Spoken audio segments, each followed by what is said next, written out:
Assalamualaikum warahmatullahi wabarakatuh.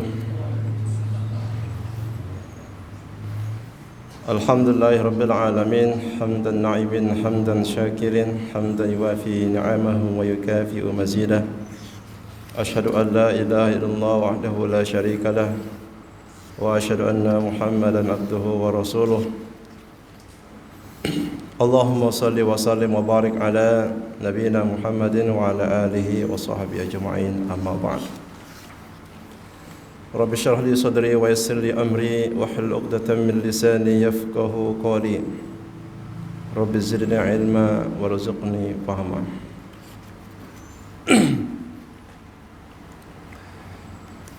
Alhamdulillah, kita bersyukur kepada Allah Subhanahu wa taala atas segala karunia-Nya yang senantiasa dilimpahkan kepada kita sekalian.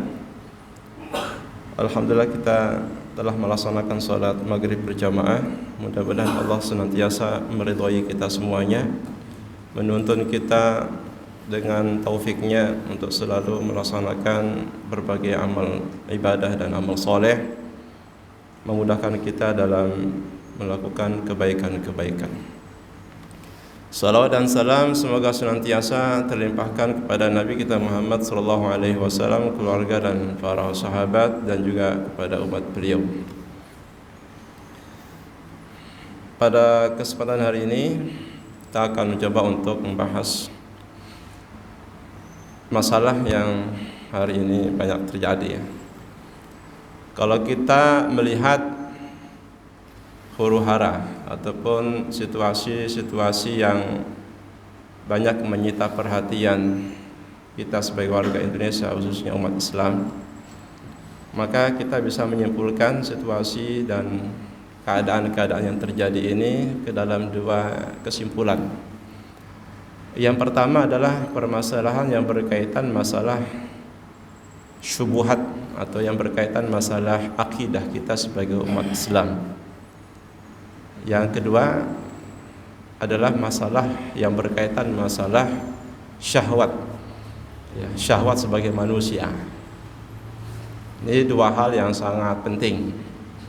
Dan tentunya ketika kita membahas dua hal ini, yaitu baik yang berhubungan dengan syubhat atau masalah keyakinan maupun yang berkaitan masalah syahwat, tidak lepas daripada pedoman tuntunan kita semuanya, Al-Quran dan Sunnah, yang sudah disepakati oleh para ulama dan tentunya dengan pemahaman-pemahaman yang lahir daripada Islam. Para jamaah Allah Subhanahu wa taala muliakan, yang pertama adalah bahwasanya para ulama itu telah menyimpulkan dosa itu bersumber dari dua ini dosa. Yang pertama adalah yang berkaitan masalah syubhat. Syubhat yaitu serangan-serangan, baik serangan dari diri kita maupun dari luar terhadap keyakinan ataupun akidah seorang muslim. Ini yang sangat penting sekali untuk menjadi perhatian kita bersama. Kenapa demikian? Karena sesungguhnya Islam ataupun iman yang sudah Allah karuniakan kepada kita ini merupakan suatu pemberian anugerah yang sangat agung, yang sangat besar, kalau kita memahaminya. Namun sayang sekali ketika kemudian manusia yang hidup di akhir zaman terkalahkan oleh syahwatnya sendiri, sehingga banyak manusia yang menggadaikan akidahnya untuk mendapatkan keinginan syahwatnya itu. Sehingga dalam sebuah hadis Rasulullah SAW menyebutkan kondisi akhir zaman. Kondisi akhir zaman yang disebutkan dalam hadis tersebut, di mana Rasulullah SAW mengatakan di akhir zaman nanti seseorang itu pada pagi hari masih dalam keadaan iman, dalam keadaan dia beriman.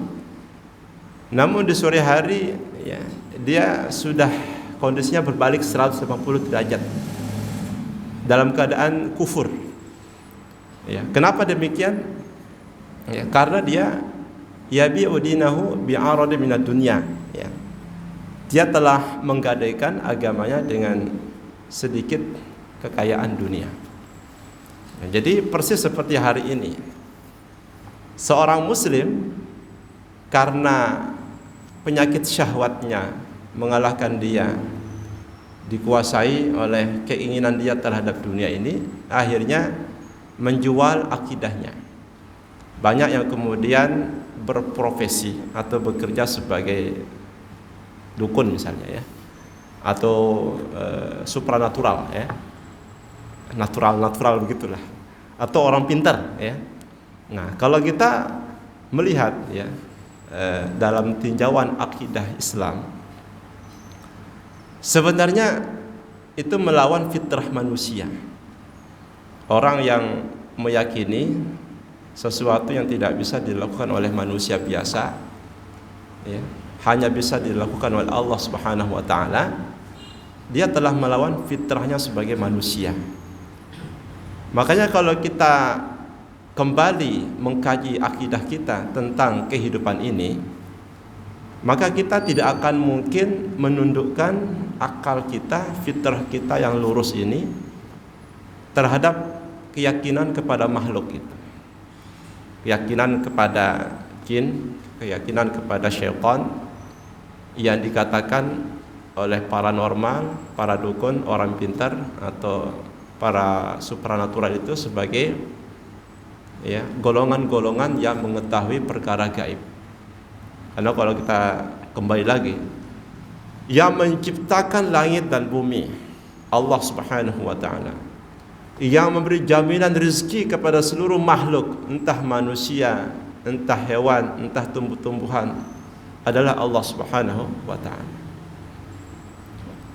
Jadi ketika manusia sudah menyadari Allah yang menciptakan langit dan bumi, Allah yang menjamin rezeki kepada manusia, dan juga Allah Subhanahu wa taala, ya, mematikan manusia, sehingga tidak mungkin manusia itu bisa menghindar dari yang namanya kematian. Dan hal itu menunjukkan betapa manusia itu makhluk yang lemah, tidak bisa menghindar dari takdir Allah, tidak bisa menjauhkan diri ketika maut itu datang. Berarti apa yang selama ini diyakini oleh sebagian manusia, bahwa ada golongan syaitan atau jin yang mengetahui perkara gaib, hakikatnya tidak mampu sebagai makhluk untuk menghindar daripada ketentuan dan takdir Allah, ya. Sehingga ketika ajal itu datang, la yastakhiruna sa'ata wa la yastaqdimun. Manusia itu tidak bisa, ya, membuat ajalnya itu tertunda, dan tidak bisa membuat ajalnya itu datang terlebih dahulu sebelum tiba. Nah, sehingga kalau kita lebih mendalam lagi konsekuensinya, kalau itu tadi dari tinjauan logika, ya, kalau manusia itu mau berpikir secara logis, ya, apakah mau manusia itu menundukkan ataupun mengekor, ya, akalnya itu kepada sesuatu yang tidak sanggup menciptakan sebagaimana Allah menciptakan? Apakah manusia itu mau, ya, menjajah akal sehatnya untuk meyakini sesuatu yang tidak mungkin, ya, diketahui kecuali oleh Allah, ya, padahal, ya, dia tidak mampu mengetahui apa yang bakal terjadi dalam hidupnya 1 hari ke depan, 1 minggu ke depan, ya. Kalau misalkan mati, ya, siapa yang tahu manusia itu akan meninggal dunia, ya. Orang taunya meninggal, ya, setelah kejadian, setelah ada kematian. Ada orang yang meninggal lagi baca Al-Quran, ya, ada yang sedang sujud, ada yang lagi ceramah misalnya. Mudah-mudahan Allah panjangkan umur kita dalam kebaikan dan keberkahan. Ya, ada yang lagi nauzubillah min dzalik, ya, maksiat misalnya. Setelah kejadian baru kemudian oh dia meninggal lagi begini, lagi begitu dan sebagainya. Tapi apakah manusia mengira dia akan meninggal pada saat melakukan hal-hal seperti itu? Berarti apa? Perkara gaib tidak ada yang tahu. Manusia yang mengklaim dirinya tahu perkara gaib, yang mengklaim ya dia bisa kebal misalnya kan, ternyata setelah dites secara ilmu empiris tidak bisa dan tidak berani juga ya untuk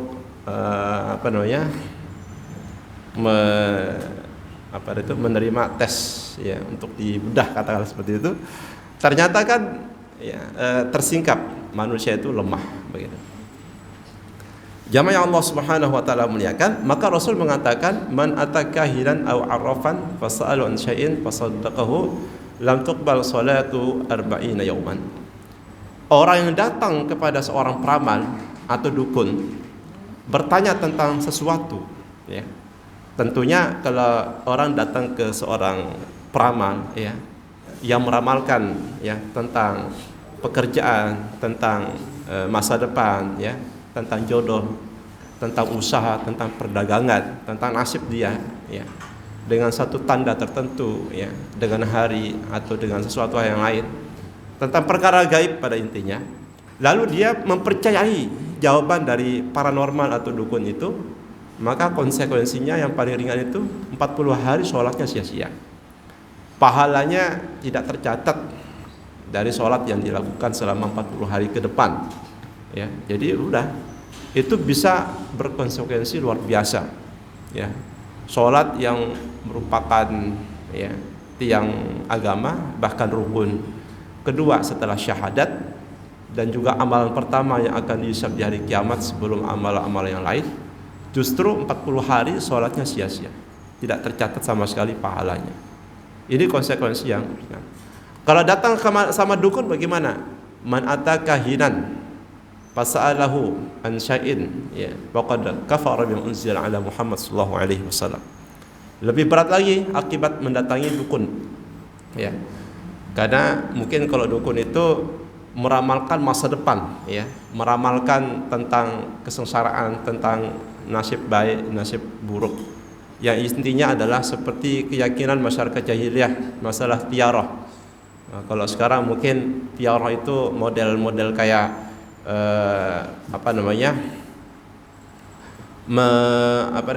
nasib sial ya. Menghubungkan sesuatu akan terjadi nasib sial ya, menghubungkan sesuatu kepada hari tertentu, bulan tertentu, tempat tertentu ya, dengan tanda-tanda tertentu bahwa seseorang itu akan bernasib sial. Ini kan akidah masyarakat jahiliyah. Sehingga kalau ada manusia yang hidup di zaman modern ini, akidahnya seperti itu, mungkin sebaiknya dia kembali 1500 tahun yang lalu, hidup di zaman jahiliyah. Karena sekarang kan zaman modern, kemajuan akal manusia itu ya dibuktikan dengan kemajuan teknologi informasi dan komunikasi. Tapi dari segi akidah ya itu ternyata bobrok ya, hancur luar biasa. Maka konsekuensinya dia telah kufur kepada syariat yang diturunkan kepada Rasulullah SAW.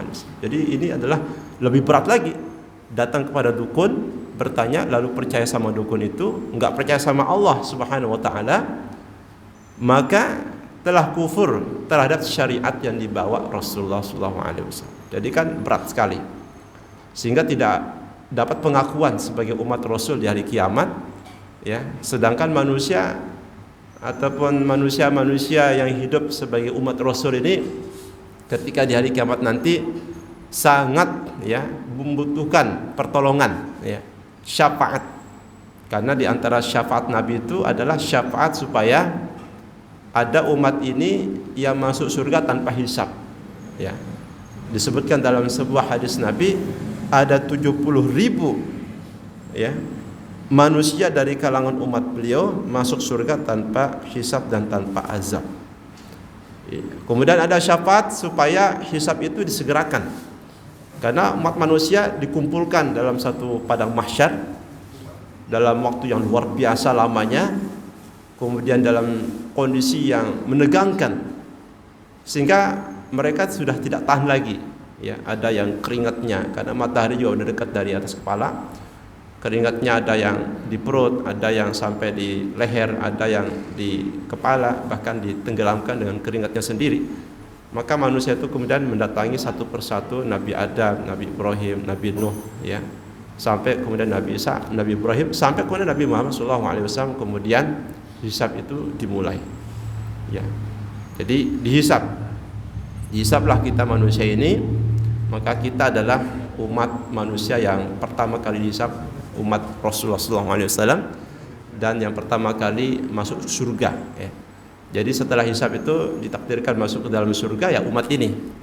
Meskipun kita hidup di akhir zaman, umat Nabi yang terakhir, tapi kita yang lebih dahulu dihisab dan lebih dahulu masuk ke dalam surga. Tapi juga lebih dahulu masuk, ya, kalau seandainya tidak dimasukkan ke dalam surga dengan rahmat Allah, dengan keadilan Allah, lebih dahulu juga masuk ke dalam api neraka. Nauzubillah min dzalik.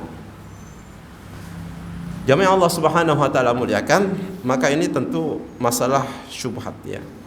Masalah-masalah syubhat, ya, yang seperti ini juga pernah diyakini oleh masyarakat jahiliyah. Masyarakat jahiliyah itu termasuk misalnya adalah kakeknya Rasulullah SAW.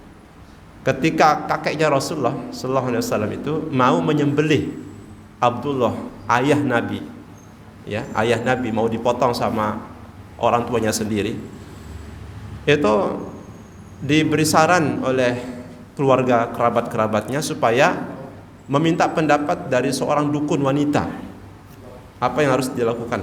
Karena pada saat itu Abdul Muthalib hampir saja mau menyembelih Abdullah bin Abdul Muthalib, dipersembahkan kepada berhala Hubal.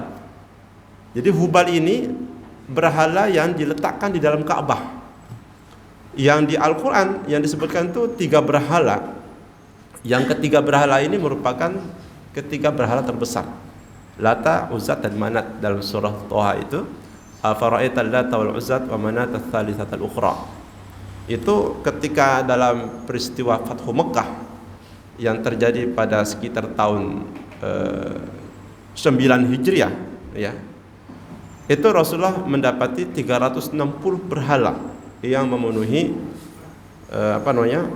pelataran Masjidil Haram, sehingga turun ayat qul ja'al haqq wa zahaqal batil innal batila kana zahuqa, yang benar telah datang, yang batil hancur. Beliau kemudian dengan tongkatnya meleburkan, menghancurkan, ya, merontokkan semua berhala, sehingga terjadilah pembebasan kota Mekah. Penduduknya dibebaskan daripada akidah jahiliyah, kemudian berganti dengan akidah Islam, ya. Jadi kalau akidah ini sangat luas, ya. Akidah, bagaimana akidah kita tentang ibadah, ya, akidah Muslim tentang masalah ibadah, ya, ada yang wajib, ada yang sunnah. Bagaimana akidah seorang Muslim tentang kehidupan ini, ya, kehidupan ini diciptakan oleh Allah Subhanahu wa taala dengan segala fasilitas dan sarananya sebagai penunjang supaya manusia itu bisa melaksanakan tugas utamanya sebagai khalifah fil ardi, ya. Ada akidah kita tentang masa depan. Setelah kematian ada alam lain. Kemudian ada alam setelah kebangkitan manusia dari kubur. Kemudian ada tempat, ya, di hari kiamat nanti bagi orang-orang yang beriman, dan ada tempat bagi orang-orang yang tidak beriman di hari kiamat nanti. Jadi ini adalah masalah akidah kita. Kemudian juga, ya, masalah syubhat, masalah akidah, serangan-serangan akidah, ya, dari liberal. Orang-orang liberal ini orang-orang yang mau merusak pemikiran umat Islam tentang agamanya sendiri, atau mau meragukan orang Islam supaya ragu tentang agamanya sendiri, ya. Allah mengatakan, ya, dalam Al-Quran itu, fala takunanna minal mumtarin. Terhadap agama ini kamu jangan sekali-kali ragu, ya. Jadi tidak ada keraguan.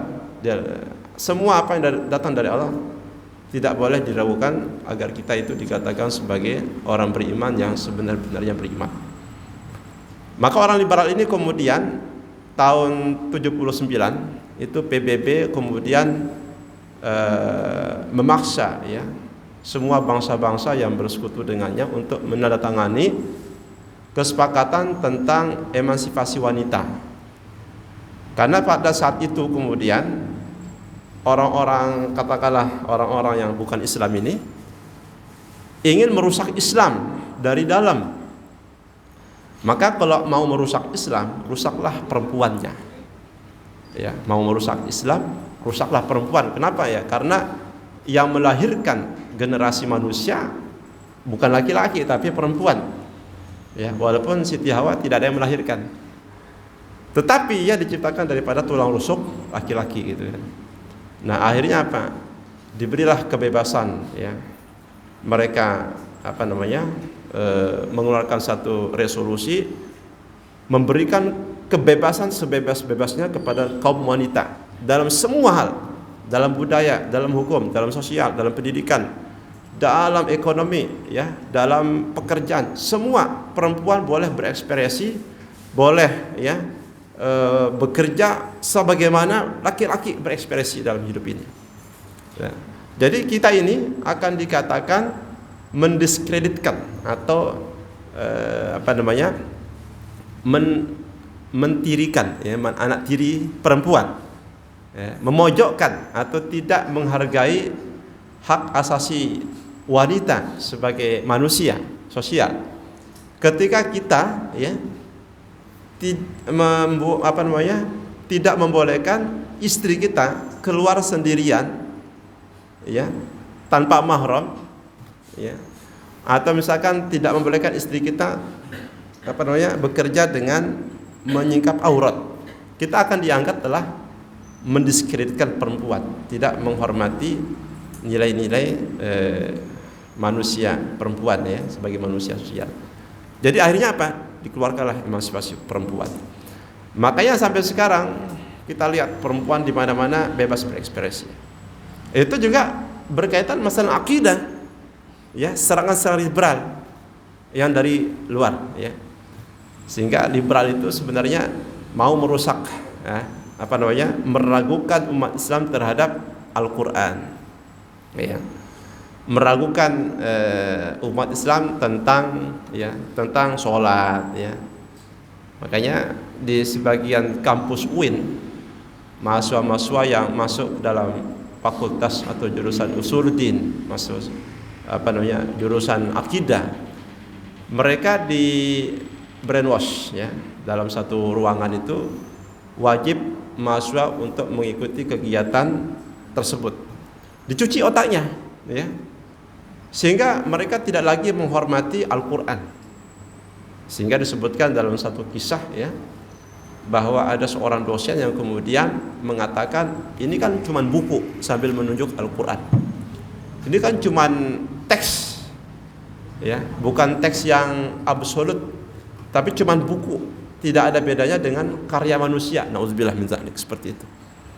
Nah, ini liberal. Jadi kalau liberal itu mereka ya memasukkan keraguan-raguan dengan cara yang sangat halus, hampir tidak bisa diidentifikasi lah bahasanya, hampir tidak bisa dirasakan, saking halusnya ya.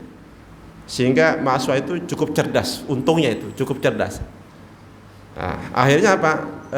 Mahasiswa ini mengambil karya dosennya, buku disertasi yang cukup tebal itu diambil sama mahasiswa ini, lalu dicampakkan ke lantai dan diinjak-injak. Nah, apa yang terjadi? Dosennya marah. Kenapa marah? Padahal yang saya injak ini kan bukan Anda, tapi buku.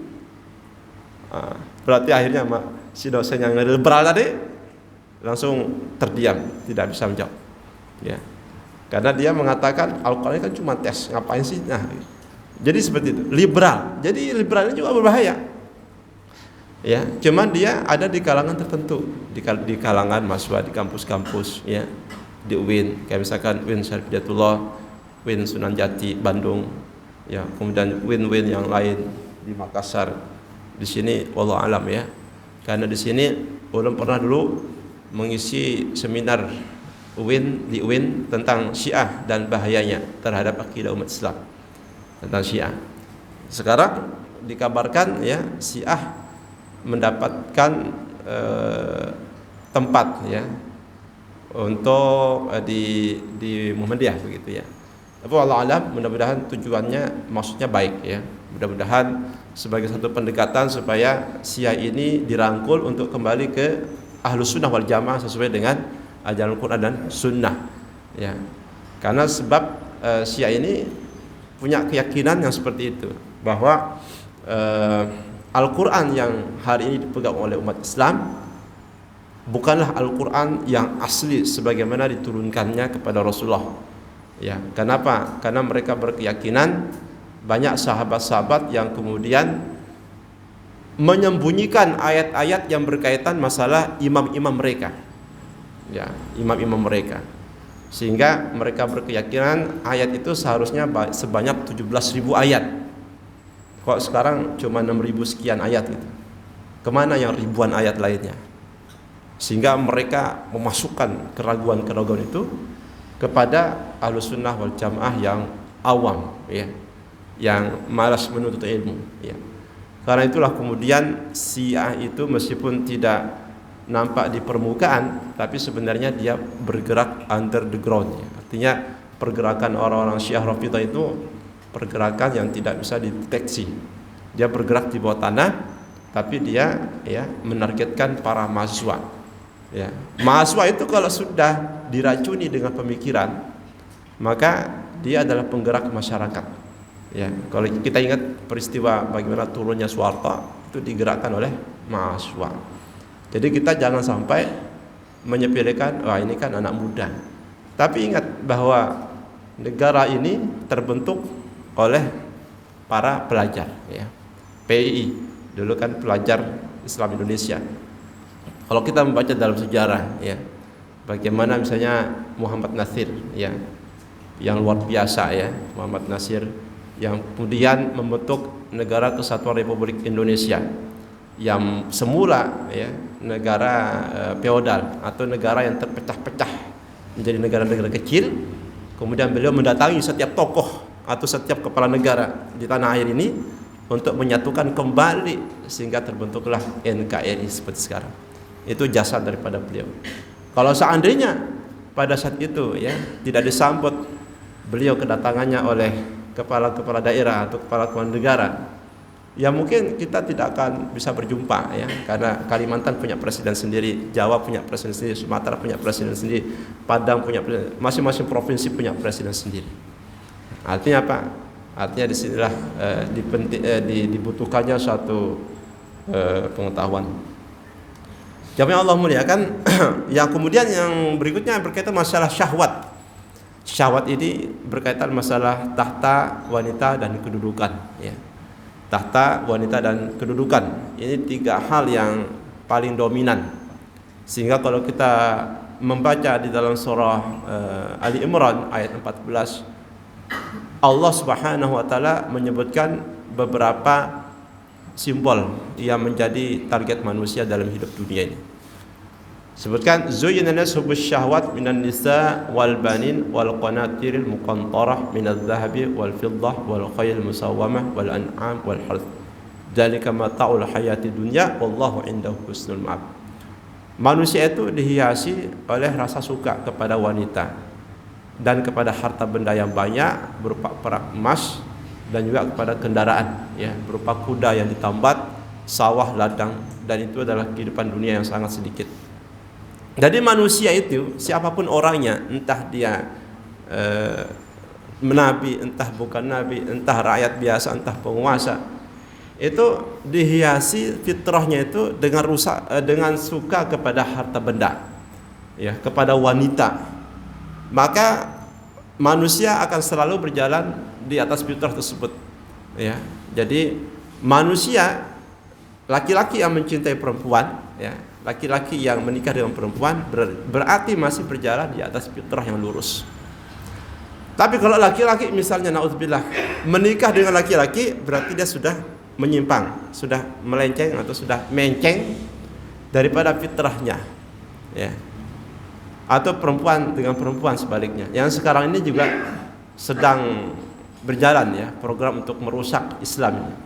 Program untuk merusak negara kita ini dengan adanya homoseks, kemudian lesbian, apa segala macam. itu sebenarnya ada, cuma kita sendiri yang nggak tahu gitu. Kita sendiri nggak. Karena sekarang ditutupi oleh kasus-kasus yang sedang terjadi. Cuman itu akan menjadi kesempatan bagi para pengusung liberal, para pengusung LGBT untuk terus ya memperbesar dan mensukseskan program ini. Jadi umat Islam ini sedang difokuskan untuk kasus-kasus yang sedang terjadi, tapi di lain sisi mereka mengambil ini sebagai kesempatan untuk memuluskan program untuk merusak generasi ini. Di Bali udah selesai ya. Bali udah biasa udah di Bali. Di beberapa tempat sudah biasa. Di Kalimantan juga kemarin sempat kecolongan. Ya, di Kalimantan di Banjarmasin sempat kecolongan. Karena itu kita tidak boleh menjadi umat yang tertidur. Kita harus bangun terus ya. Bangun terus karena disebutkan musuh-musuh Islam itu siang malam bekerja menyusun rencana untuk menjauhkan Islam dari agamanya sendiri. Tapi umat Islam yang dikatakan berpegang kepada Al-Quran dan hadis Nabi ini justru siang malam tidur terus gitu. Ya. Makanya digoda dengan syahwat ya, supaya melupakan musuh-musuh yang sedang bekerja untuk menjauhkan mereka. Digoda dengan wanita, digoda dengan harta benda, dengan kedudukan, dengan tahta dan sebagainya. Ya. Maka ini adalah fitrah ya. Ini adalah fitrah. Karena itu Al-Quran juga banyak memperingatkan manusia itu la tulhikum amwalukum wala auladukum an dzikrillah. Jangan sampai kamu lalai karena anakmu atau karena harta bendamu. Jadi bahkan harta itu dikatakan Al-Quran sebagai fitnah. Innama amwalukum auladukum fitnah. Harta dan anak-anakmu adalah fitnah. Fitnah di sini artinya adalah ujian. Ya, ujian. Nah, ujian di sini apakah bisa mencelakakan manusia ya ataupun justru membawanya kepada kebahagiaan, tergantung orang tua.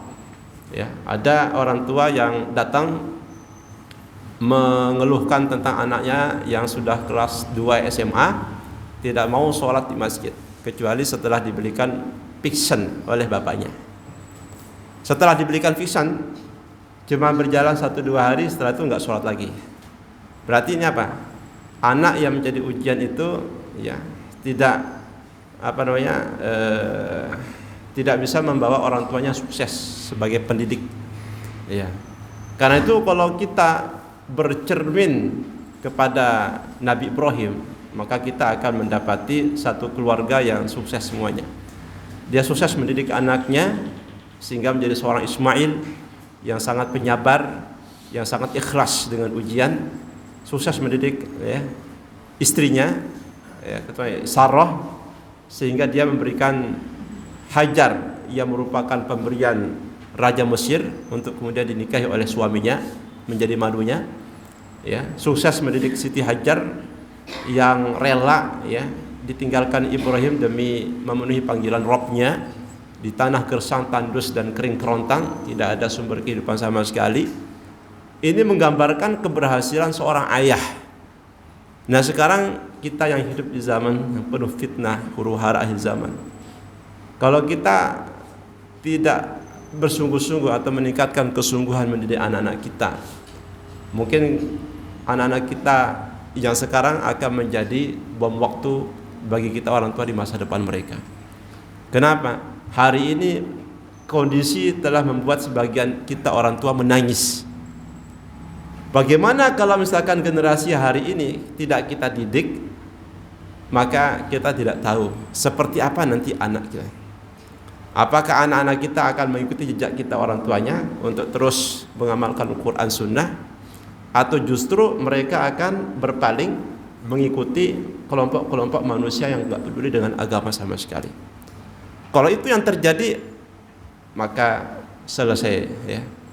Oleh karena itu ya, Rasulullah SAW itu ya mendidik para sahabat itu dengan satu pendidikan yang luar biasa, sehingga sahabat-sahabat yang umurnya belasan tahun berlomba-lomba memberikan ya yang terbaik untuk kemaslahatan Islam ya. Misalnya dalam perang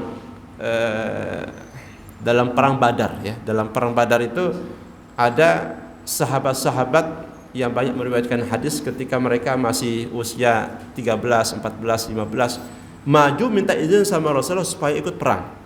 Ya, seperti Abdullah bin Umar, kemudian Abdullah bin Abbas, kemudian ada sahabat lainnya.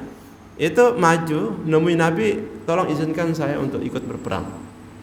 Ya. Sampai ada 2 sahabat junior, ya. Katakan junior karena usianya belum sempat balik. Yang satu diizinkan oleh Rasul karena dia pandai memanah. Sedangkan temannya nggak diizinkan. Akhirnya dia protes sama Nabi, ya Rasulullah, saya lebih kuat daripada temanku ini. Akhirnya Rasulullah mengetes kelahi kamu berdua kelahi. Akhirnya apa? Dia mampu mengalahkan temannya yang ahli manah. Akhirnya kedua-duanya diizinkan ikut berperang. Itu bagaimana sosok seorang Nabi sebagai murabbi atau sebagai seorang pendidik, bukan hanya sebagai seorang Nabi. Kita selama ini mengenal Muhammad sebagai seorang Nabi, sebatas Rasul, sebatas sunnah. Tapi sebenarnya banyak perkara sunnah yang kita tinggalkan. Apalagi hari ini sebagian orang cuma mempersempit makna sunnah itu dengan kelompok tertentu. Sedangkan kelompok di luar itu enggak sunnah gitu. Ya, misalnya sunnah itu cuma jenggot. Mohon maaf, misalkan sunnah itu celananya cingkrang. Kalau enggak jenggot, enggak cingkrang, berarti enggak sunnah. Muhammadiyah yang membangun aset-aset umat enggak sunnah karena kebanyakan tidak jenggot, kebanyakan celananya di bawah mata kaki. Padahal itu adalah sunnah. Apa yang dilakukan oleh Muhammadiyah hari ini sunnah besar karena mencerdaskan manusia. Ya, mungkin terlihat ada orang atau ada tokoh yang membangun pesantren, siapapun agamanya masuk di situ boleh. Mungkin dilihatnya oleh kelompok itu, wah ini enggak sunnah. Boleh jadi itu cara yang dilakukan oleh Rasulullah. Karena Nabi itu pernah hidup berdampingan dengan Yahudi. 3 kelompok Yahudi besar di kota Madinah, Yahudi Bani Nadir, Bani Quraidah, sama Bani Qainuqa. Berdampingan hidup dengan Nabi. Ya. Tapi yang namanya Yahudi ya tetap Yahudi.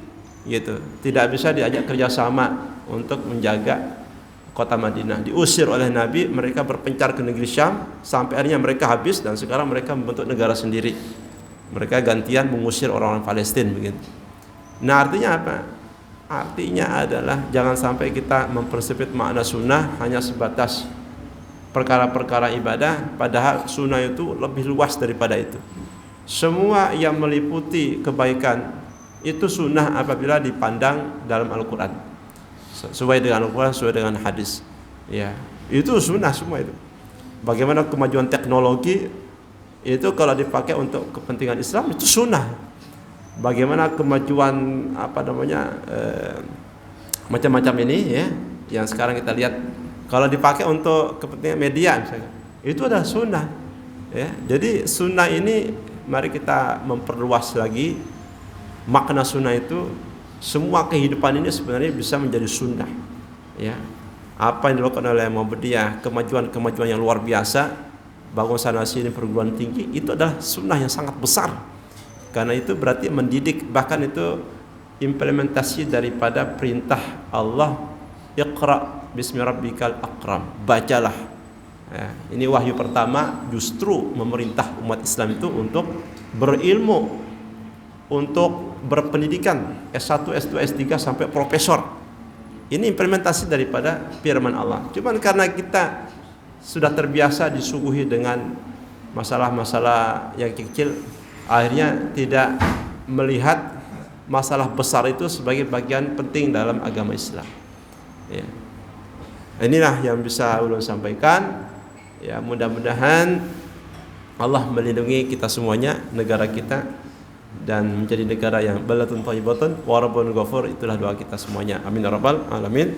Ulun menyampaikan permohonan maaf. Subhanakallahumma bihamdika asyhadu an la ilaha illa anta astaghfiruka wa atubu ilaik. Wassalamualaikum warahmatullahi wabarakatuh.